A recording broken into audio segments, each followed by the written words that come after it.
Justin, I know we talk about the madness of this league a lot, but 2 manager changes after 5 games. Ridiculous. Beyond ridiculous, isn't it? Beyond ridiculous. I mean, we were talking about how the weekend personified the craziness and the unpredictability of the Championship. And then we get a manager sacked on Monday who nobody would have expected to be sacked after 5 games. So the last 3 days, again, just beautifully encompasses the craziness and unpredictability and just downright outrageousness of the Championship. Absolutely. Well, let's get into it. Justin, Stoke have sacked Steven Schumacher after 10 months in charge. They've won 2 and lost 3 so far this season. Sit 13th in the Championship. We've got a statement here from the sporting director, John Walters. Yes, that John Walters. He said, "My role as sporting director is to make tough decisions that serve the long-term interests of Stoke City. After ongoing discussions with John Coates, we feel the time is right for a change in direction to bring success to the club.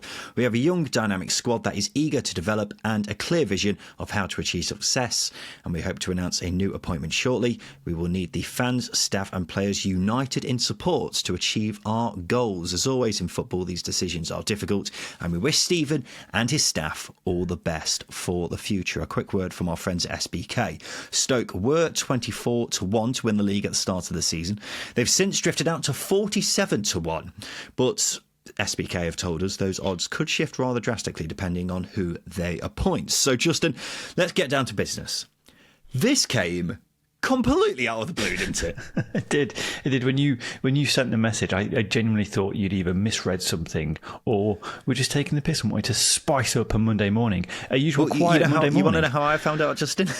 I found out from our wonderful Patreonsons, our Martin Patreonsons on our Discord. I saw the message in the group chat and they said someone's been sacked, and then I was like, oh, who's this then? And then when it said Steven Schumacher, my jaw dropped. I could not believe it.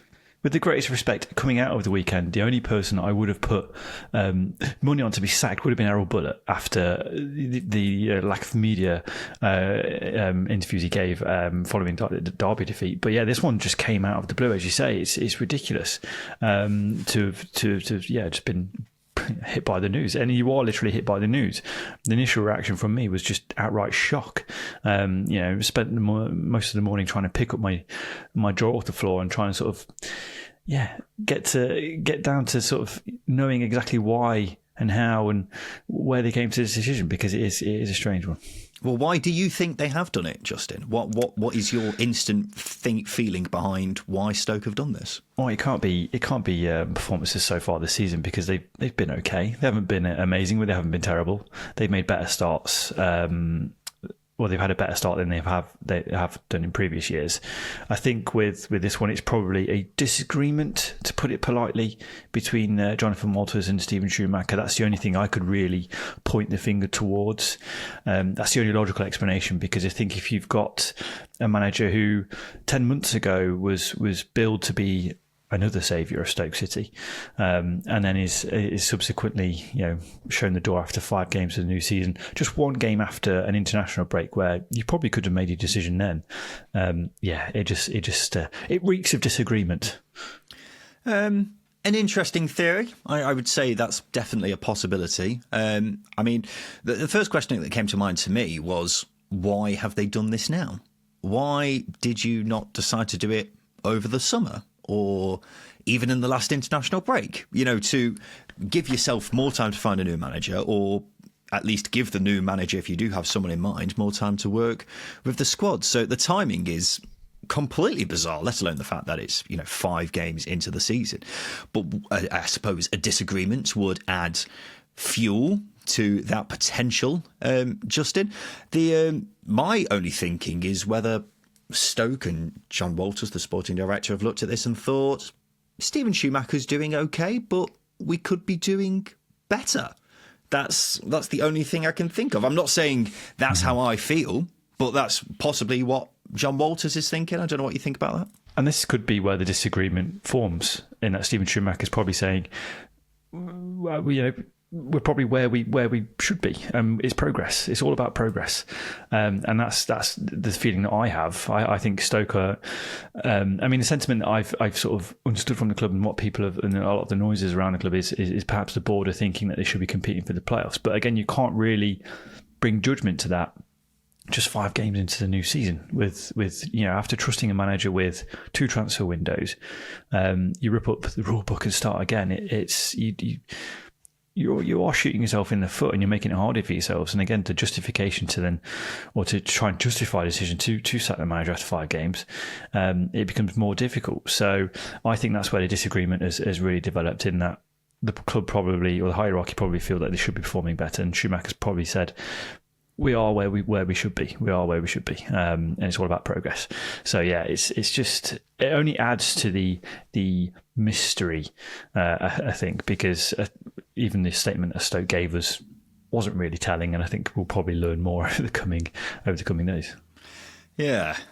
I mean, the mystery is a real interesting thing, isn't it? Because you look at the reaction from Stoke fans, you will see that they have been by and large behind Steven Schumacher this season. I don't think anyone is looking at him thinking he is the Messiah or he's doing an amazing job, but I think most are willing to give him time. And they've definitely been more behind him than they have been a lot of other coaches in the past. I think we can say that for sure, considering the number of managers Stoke have gone through in recent years.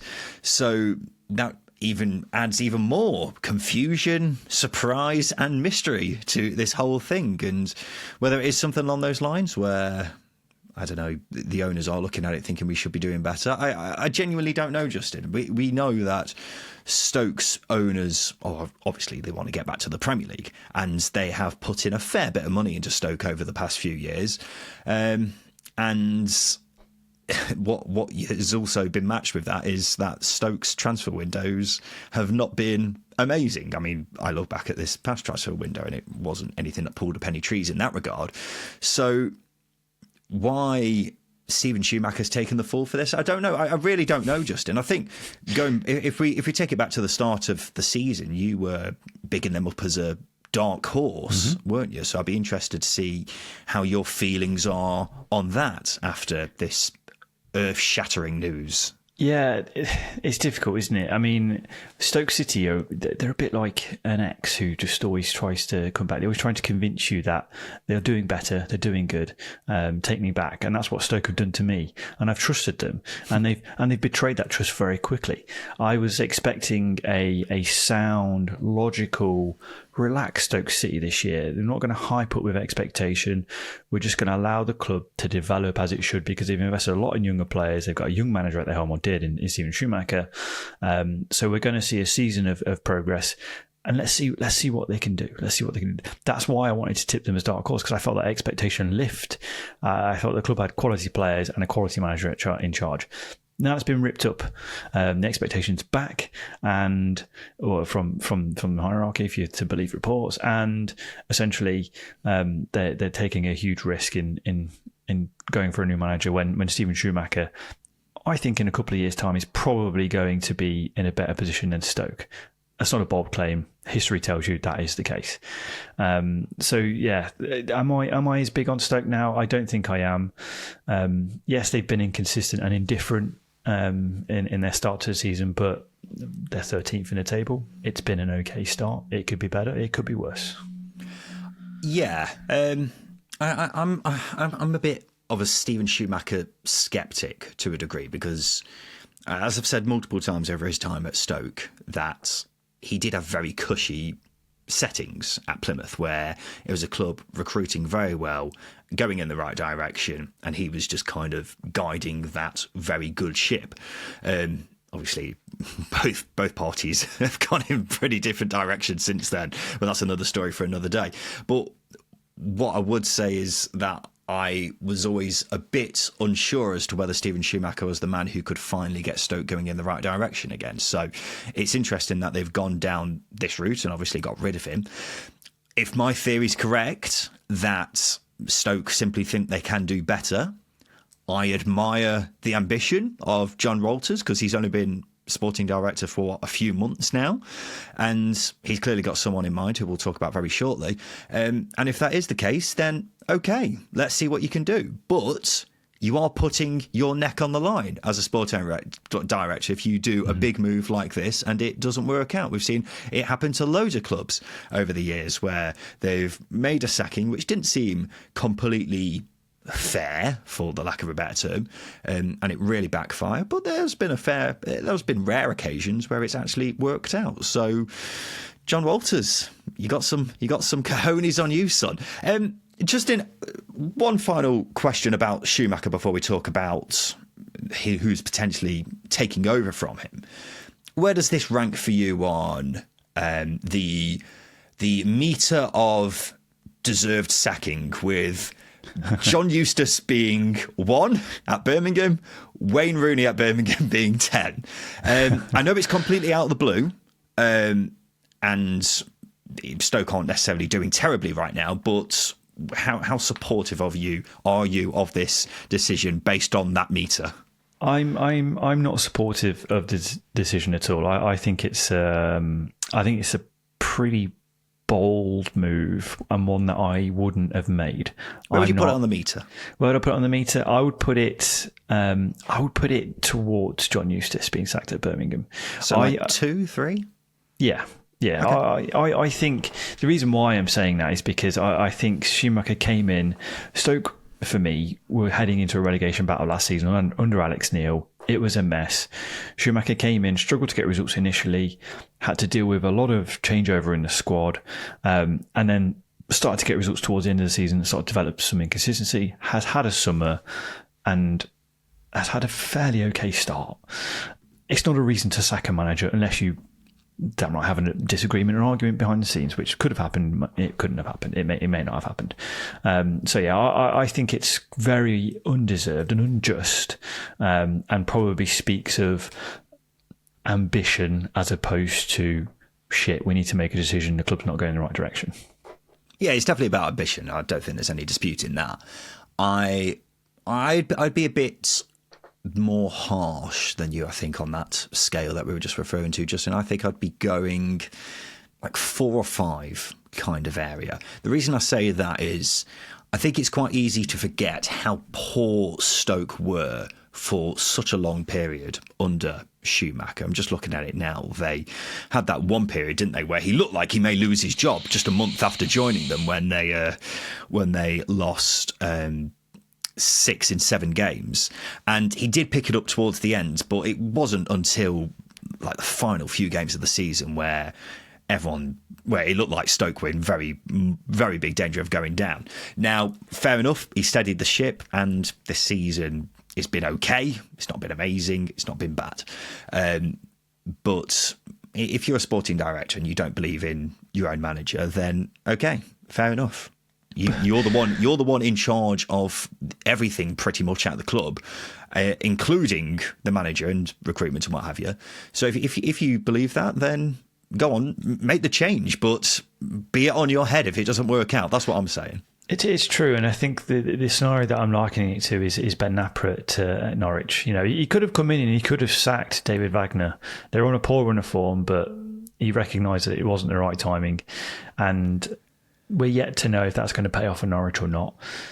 That being said, the relationship with Wagner and Norwich was expiring very, very quickly.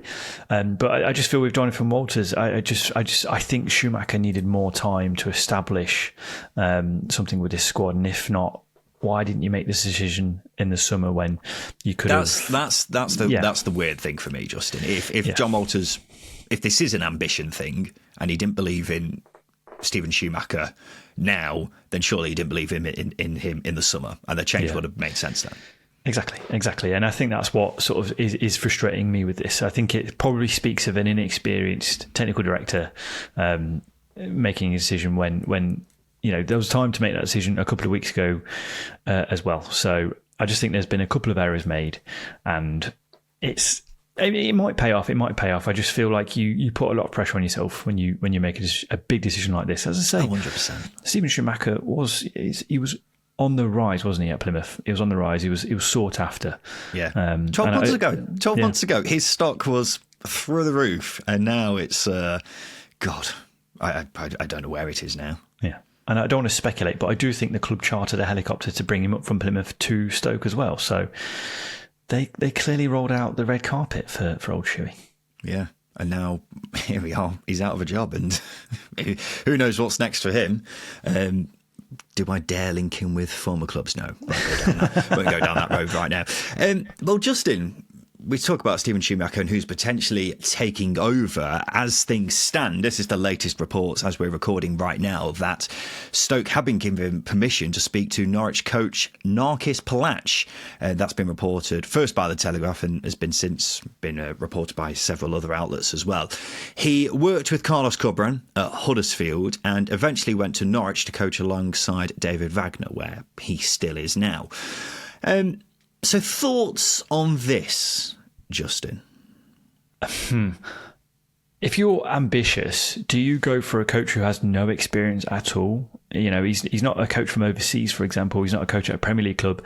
He's been a coach in the Championship for teams that have been successful and have been unsuccessful.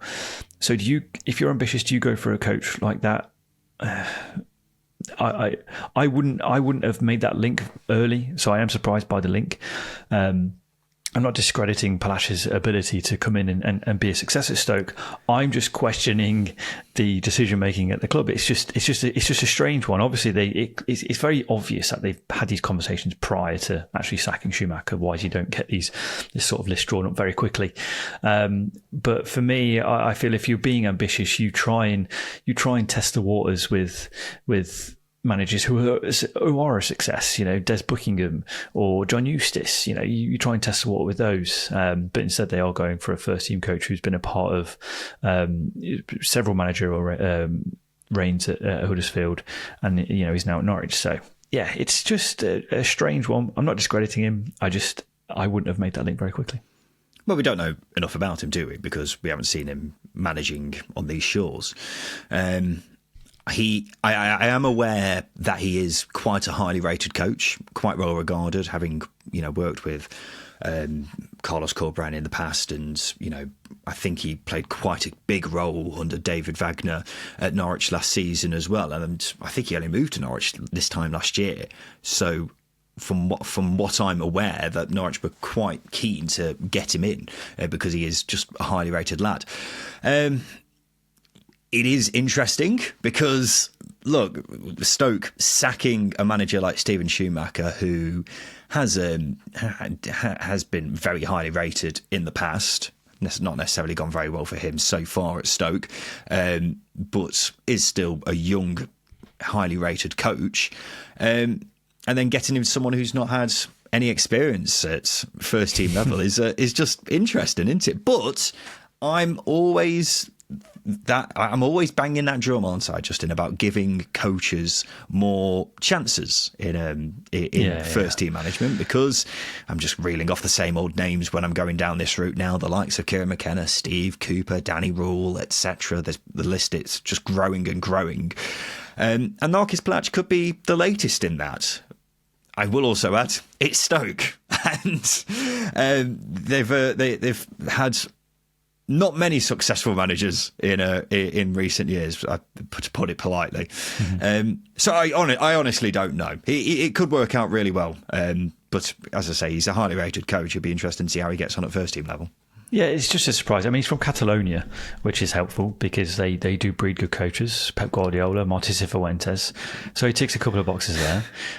Whether or not that school of thought is transferred into his coaching, being that he was a coach under Carlos Corberán and David Wagner. Very practical-minded coaches is another question.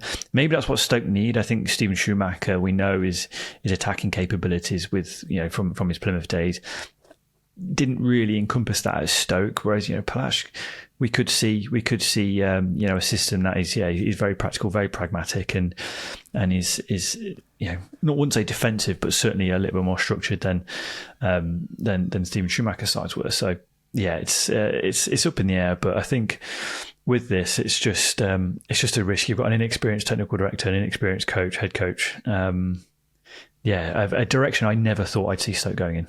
Yeah. interesting. It's interesting, and as we say, as we keep repeating over this episode, it's a very bold move by Jonathan Walters, and he's putting his neck on the line. So it's going to be fascinating to see. Just to correct myself, Palach has managed at senior level, but it's for a couple of clubs in Spain who are pretty small by Spanish standards. But as we say, he's been on these shores for a while now, being an assistant and being a coach, and he has done a couple of caretaker games as well at Huddersfield. So we'll see. It's been an interesting few hours, hasn't it? Because I just never expected this to come, Justin. In fact, that we have now gone 5 games into the season and had 2 managerial changes so far just blows my mind.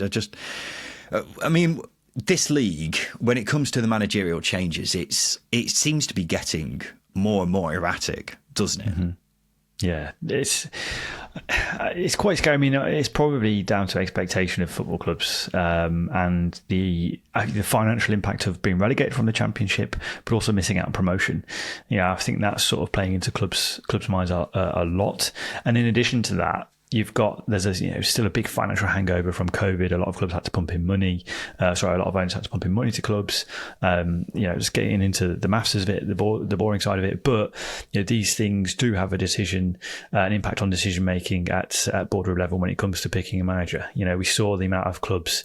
Was it last season who went through 3 managers in a season? I can't quite remember because I think it was the season before, but we still had a lot of sackings last season. But we're finding it a more regular occurrence, and I think it's down to the worry and the frightening aspects of that financial drop off. I think that does play a big part in the decision making of owners. Yeah. So, as always, ladies and gents, this has been the Second Tier Podcast. We will continue to monitor this situation over the coming days, assuming that Stoke, there is some more movement on the managerial front before we next speak to you on Thursday. We look forward to seeing you then for that. This league. How many of these episodes are we going to do this season, Justin? we could make a podcast alone. We should just have a separate podcast on managerial sackings in the Championship. Oh, we'd be here all day. we really would. Oh, this league. We'll see how things go, I suppose. But this has been the Second Tier Podcast, and this has been our reaction episode to Steven Schumacher's sacking from Stoke City. I've been Ryan Dilks. I've been Justin Peach. And a big thank you for listening.